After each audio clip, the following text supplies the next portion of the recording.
I'm going to do one of the oldest pieces of Cornish dialect I know.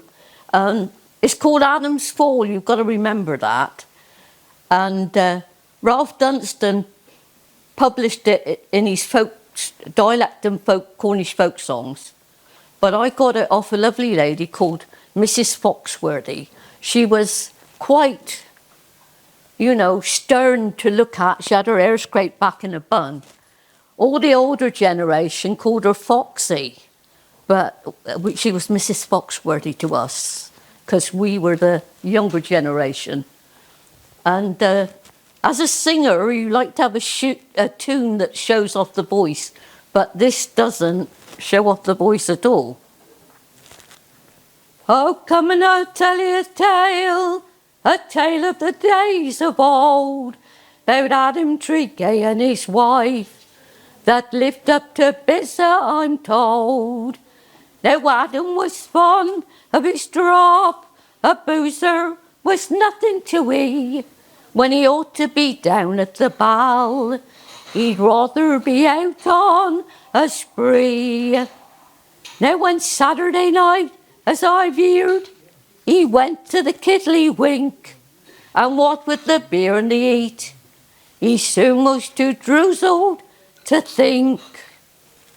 Going home along shore he got, 'twas raining and blowing brim hard, and he credoed along like a thing, till at last he fell down in had it, and hit his old head with a ding.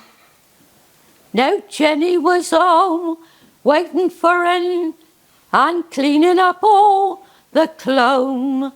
But soon she got tired of that, and she set out to bring him home.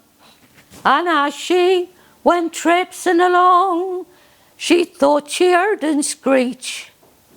Where are ye, old man, said she, you seem in a pretty old smeech. Oh, Jenny, I'm dead, says he, me mouth speech is all gone. Thou art a liar, I'm sure, said she, you silly old drusen old soul. She got home safe at last, and got home safe in bed, and gave him a basin of broth, and plastered his broken head.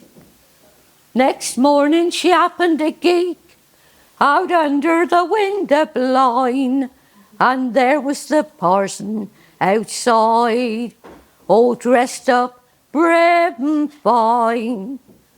Oh, get in the spence, said she, oh, get in and eat away, for if the parson should see like this, whatever would I say? The parson he began some scripture to recall. He says, good woman, I suppose you've heard of Adam's fall. Oh, you just think I had, said she, and then for Adam did call, come out from in under the spence, for the parson to know it all. I think that's quite a witty little bit of